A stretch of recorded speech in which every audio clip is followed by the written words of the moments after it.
Is what you're doing in your business, is this your life's work? Is this how you want to be impacting not just your clients, but the individuals so that they go on and take that home and everywhere? Are you helping them to bring this through themselves? Like, whatever is your work, is the legacy that you're leaving going to be primarily through your work?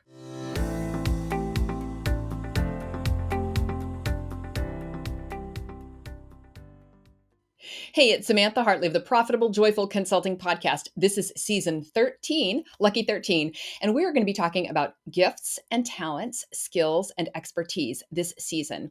And in today's episode, I want us to begin with the end in mind. Like, where is this whole thing going? I have a couple clients who have turned recently or are turning 60, and they're beginning to think about legacy, which is something that I had never thought about. But one of them said to me, I'm only going to work maybe 5 to 7 more years. And considering that I only work with a few clients each year, I need to be incredibly selective about who I work with.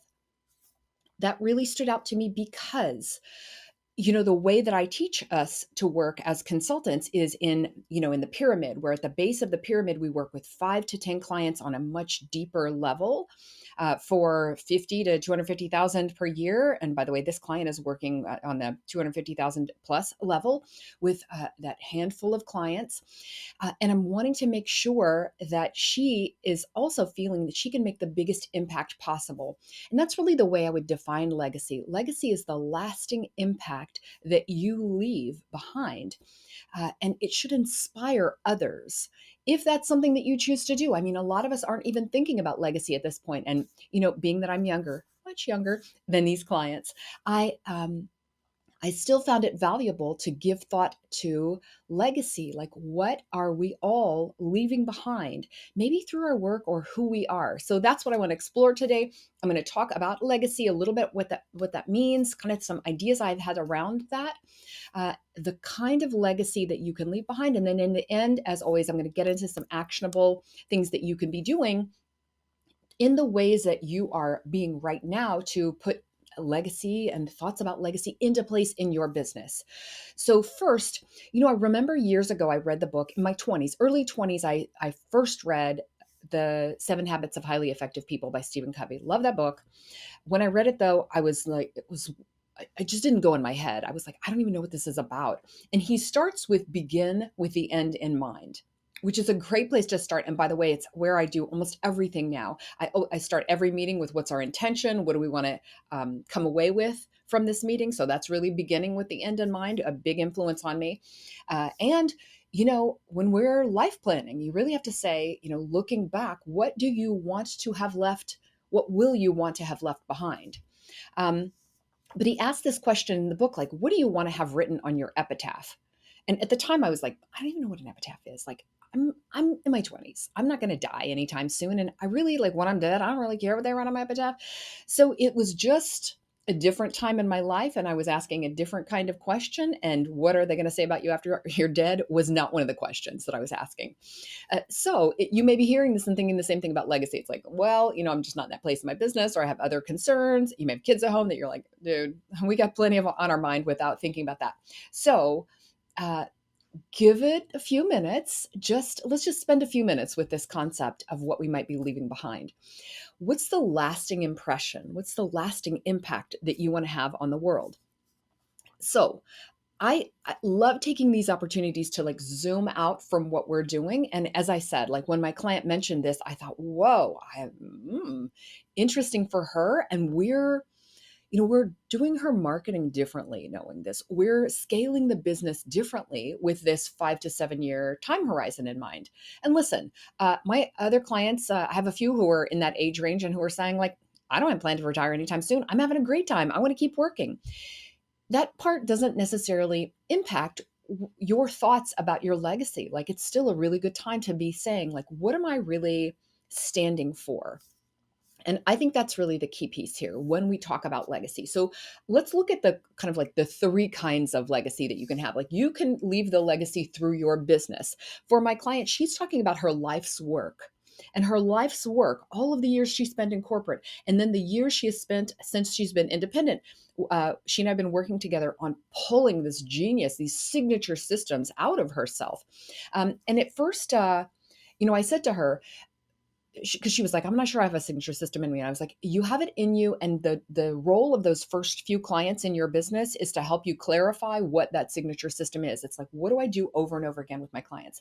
And as she started to see, like, oh, this is what they need, and this is what I do, it began to pull more and more ideas through her about how to do things the right way.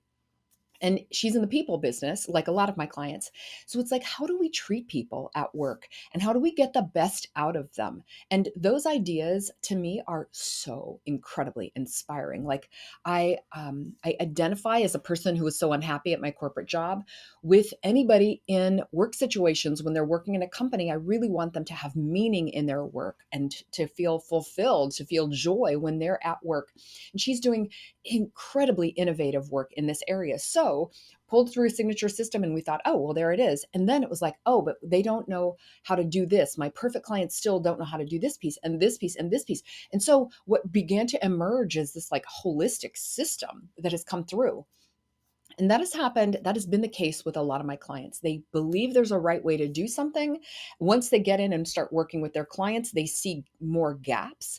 And so they pull that other methodology through themselves and begin to implement it in their clients, and they change lives for a few clients. And then the more they scale their business through our work together, they begin to impact more and more people. So that lasting impact of my clients' work is going to like make things better for the people who work in this one particular client's company. And also when that person goes home, I think, and as does she, like it makes things better in their home. And a more fulfilled person at work and a more fulfilled person at home becomes a more fulfilled person and part of a community. Like the ripple effect of it is huge. So that's an amazing legacy through her life's work that she's bringing to her clients, which is why she wants to bring it to more and more and more clients. And that's our work over the next few years, is to see how broadly we can spread this work, and like, what do we need to be doing in order to do that? That is thrilling work for me. And I think it's going to be amazing for everyone who's impacted by her work. So as you hear that, is what you're doing in your business, is this your life's work? Is this how you want to be impacting not just your clients, but the individuals, so that they go on and take that home and everywhere? Are you helping them to bring this through themselves? Like whatever is your work, is the legacy that you're leaving going to be primarily through your work? It's possible that it is. It's also possible that it'll be more about who you are as a person.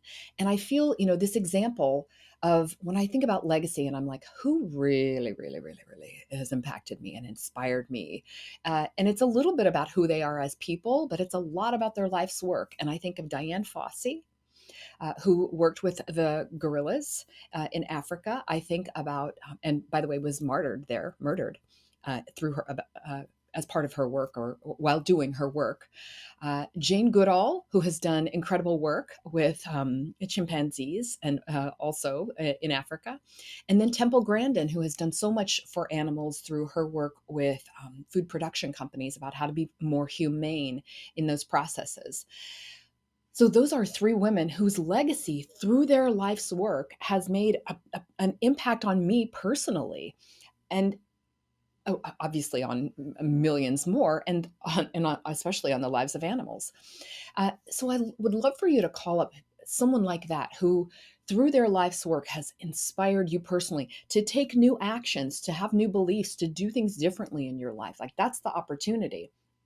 And I mentioned, like, it's also who they are as people. So, sometimes somebody is amazing at work, but they're not that great a person, Steve Jobs, because kind of the way the genius comes through doesn't mean you necessarily have to be like the greatest person in the world.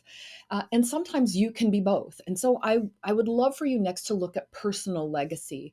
It's possible that you feel like, I love my work, but like what I'm really doing in my life is being an incredible daughter, being an incredible spouse, life partner, sister, mother. Like those are roles, maybe in our personal friend, caregiver, community helper. Like it's possible that the legacy that you're leaving isn't necessarily through your work, even though, hey, work is great. right? And that's why we're here, Profitable Joyful Consulting, all about it.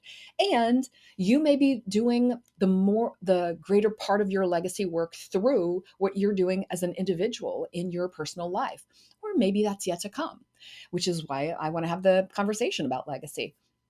When I think about somebody who impacted me personally, and again, this was through her work, but I had a school teacher who was just incredible and amazing, Madame Douglas, my French teacher, also taught some other subjects that I was a part of, and she was just the most incredible person. Died way too young at 45, and I am every day a representation of like what she did in my life and what she represented for me. So that's the opportunity that we have in our personal lives to impact individuals and the collective. Like, who knows who will be impacted by what you do personally in your personal life?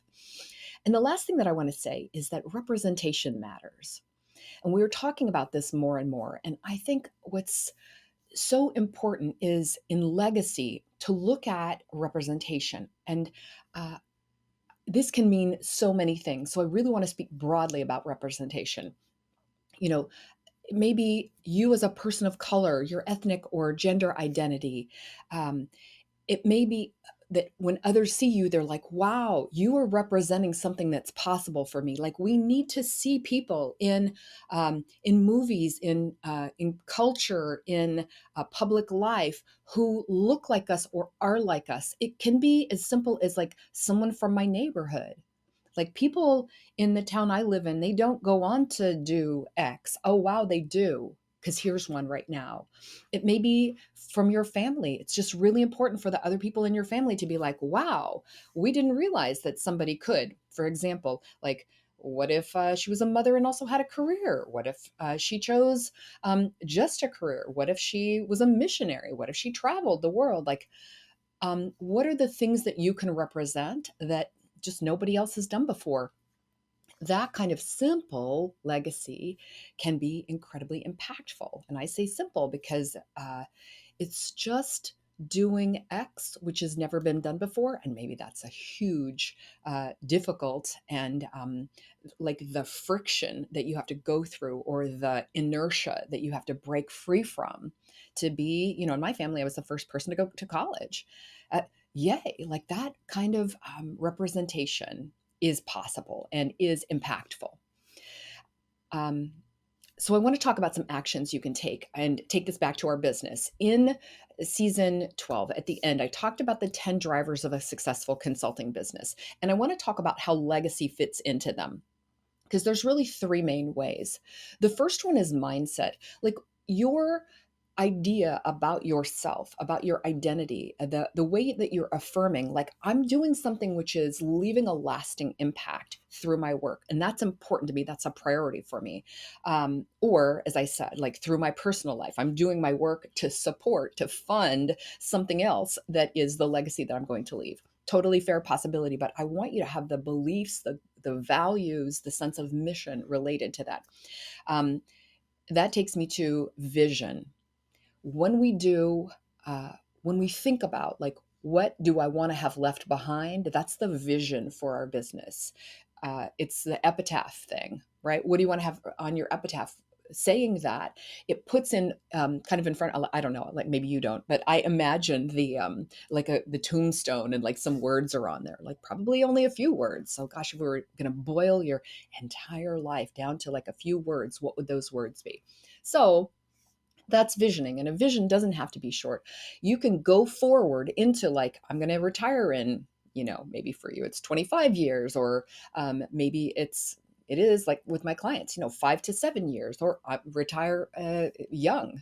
We don't all have to be 65 when we retire.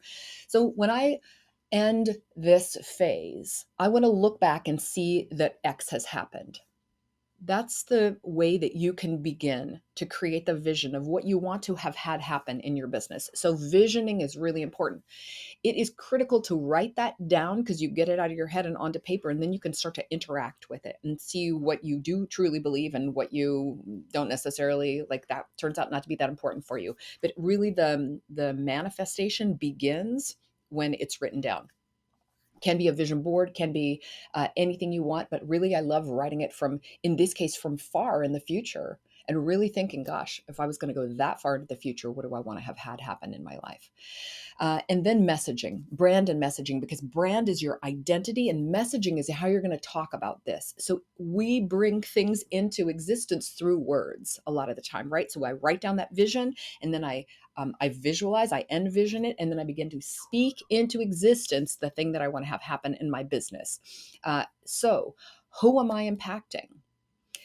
Ever more in my business. And as you're going to see over this year in my podcast, I'm beginning to focus ever more on women in business and girls, because the women I work with were once girls. And I realize now that if I can get to them, get to girls before some of these thoughts and beliefs are formed, then I can have a better, stronger impact on them, more of a lasting impact. So you'll see that come to pass over the course of this year on this podcast. Now, so that was 3 ways. We're talking about having a mindset that supports creating a legacy and visioning what that legacy would be, and then speaking through your messaging, through your brand identity, being known as or known for those who are wanting the thing that you're doing, the legacy that you bring forth. So I want to leave you with just one example of this. Obviously, when we think about legacy, when we think about people who are self-made and inspiring entrepreneurs, Oprah's name comes up all the time. And I try to come up with other examples because I feel like, well, everybody talks about Oprah, but there's a reason that everybody talks about Oprah. And a few months ago, I saw an interview that this young Black woman did with Oprah and I think it was Reese Witherspoon and someone else about the movie version of A Wrinkle in Time, which was a book I adored as a child. So before the interview begins, they're all sitting down. The young woman is opposite Oprah, and she says, well, before I start, I just need to tell you, this thing that we're doing right now, this interview, this was on my vision board. And now it's come to pass. So it would have been easy for Oprah to say, oh, how sweet, thank you. But she didn't. She got up, walked over, and hugged the girl who told her that. Like, this is our legacy come to pass. It's come when you see like the thing that I have been doing, that I spent my life doing, like this is what I was doing it for. It's real. And I thought, look at the grace of a woman, of her accomplishments, who must hear this 100 times a day, being able to receive that and honor the young woman that she inspired. That's legacy in action. You don't have to be dead to leave a legacy. Amazing, yeah? So I hope you've been inspired in this episode to think about what you are leaving behind, the lasting impact that you leave, and who you will be inspiring with that right now. Doesn't have to be later on, but you're building it as you go. And I hope you're building it through a profitable and joyful consulting business. Thanks for watching. I'd appreciate if you'd like this episode, and if you enjoy the show, why not subscribe? Be sure to click the bell to get notified when new episodes drop.